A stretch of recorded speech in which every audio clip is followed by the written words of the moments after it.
List को लेकर BJP ने एसपी पर निशाना साधा है। डिप्टी सीएम केशव प्रसाद मौर्य ने आरोप लगाया है कि समाजवादी पार्टी ने खूंखार अपराधियों को टिकट दिया है। वहीं कैबिनेट मंत्री ब्रजेश पाठक ने आरोप लगाया है कि एसपी अपराधियों की संरक्षक है। चाहे वो बड़े बड़े खूंखार अपराधी रहे हों, चाहे कोई जेल के अंदर हो और चाहे बेल के अंतर्गत हो, उन सबको आज की टिकट की सूची का हिस्सा बनाने का काम किया है। और मैं यह मानता हूं कि जो श्री अखिलेश यादव जी या समाजवादी पार्टी गठबंधन यह कहती थी कि यह नई सपा है, मैं कहता हूं कि ये नई नहीं, ये वही सपा है जो जिससे जनता खपा थी और जनता आज भी खपा है। और 2022 के विधानसभा चुनाव में जिस प्रकार से 2014, 2017, 2019 में इनका सूपड़ा साफ करने का काम किया था, उसी प्रकार से 2022 के विधानसभा चुनाव में भी समाजवादी पार्टी और इनके गठबंधन के जो भी साथी हैं उनका सूपड़ा साफ कर। समाजवादी पार्टी को इस बारे में जरूर जनता, जब 10 मार्च को परिणाम आएगा, जरूर उसको भुगतना पड़ेगा। सबसे खास बात यह है कि मैं मानता हूं कि आप अपराधियों के पोषक हो, क्योंकि आपके जो पिताजी थे मुलायम सिंह यादव जी, उनकी सरकार जब होती थी तो देखा जाता था कि जो जितना बड़ा अपराधी है उतना बड़ा समाजवादी है। जनता नारे लगाने लगी थी कि जितना बड़ा सपा का झंडा उतना बड़ा गुंडा। आज ये पूरी तरह से चरितार्थ हो गया है। जो नारा इन्होंने दिया था कि नई सपा है, नई हवा है, बिल्कुल गलत सिद्ध हुआ। आज इनकी सूची को देख करके ये वही सपा है जिसे जनता खफा है। आज जनता ने बुरी तरह से ये नकार। उधर अखिलेश के पाकिस्तान वाले बयान को लेकर बीजेपी लगातार उन्हें घेर रही है। बीजेपी प्रवक्ता सुधांशु त्रिवेदी ने अखिलेश यादव पर तीखा प्रहार करते हुए उन्हें इस बयान के लिए माफी मांगनी चाहिए, इस बात का जिक्र किया है कि अखिलेश जी 3 चीजों का जवाब दें। पहला, ये विकास के मुद्दों पर जब बात होती है उसको डाइवर्ट करके इन विषयों के ऊपर कौन ले जाता है। आप जिन्ना से शुरू करते हैं और पाकिस्तान पर आ जाते हैं। इसका अर्थ यह साफ हो गया कि समाजवादी पार्टी विकास के मुद्दों के ऊपर हमारी सरकार के साथ किसी भी प्रकार की कोई प्रतिस्पर्धा करने की स्थिति में ही नहीं है।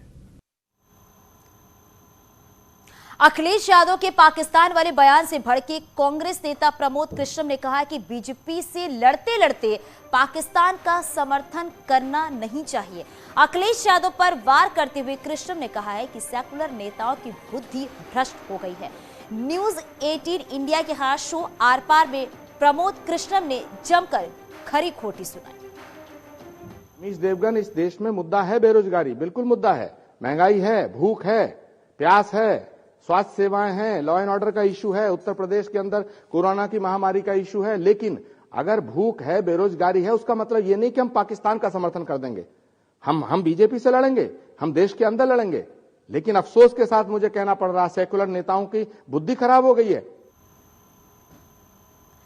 कांग्रेस छोड़कर समाजवादी पार्टी में शामिल हुए इमरान मसूद ने जिन्ना को लेकर बड़ा बयान दिया है।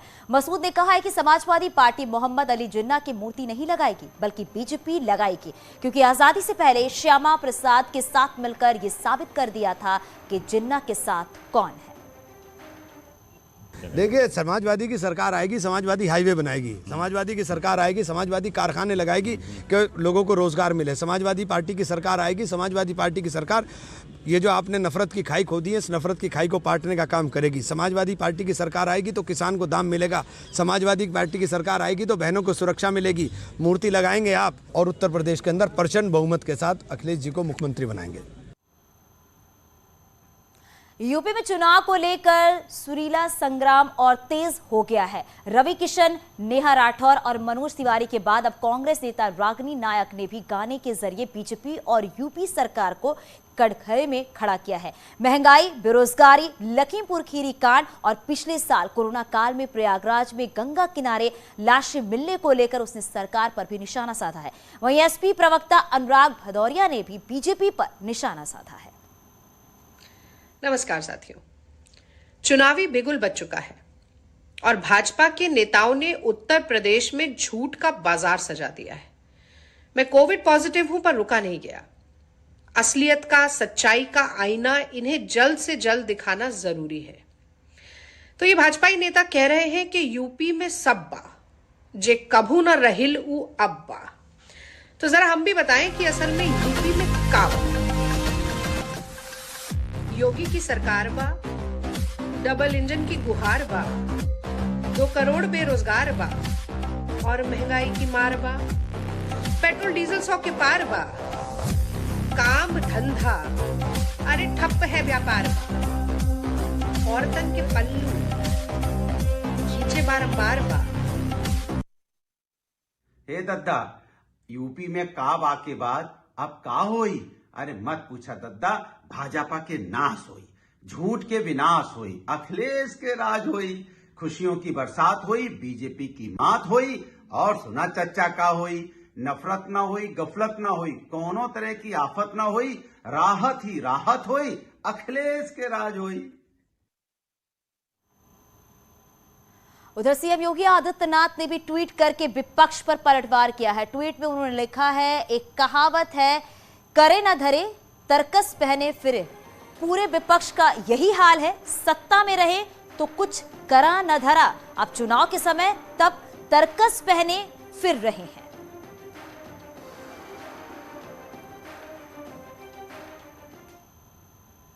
चलिए आगे बढ़ते और बात करते हैं। पीएम नरेंद्र मोदी आज बीजेपी कार्यकर्ताओं से बातचीत करेंगे। यूपी सहित 5 राज्यों में विधानसभा चुनाव के मद्देनजर देश भर के बीजेपी कार्यकर्ताओं के साथ पीएम मोदी संवाद करेंगे।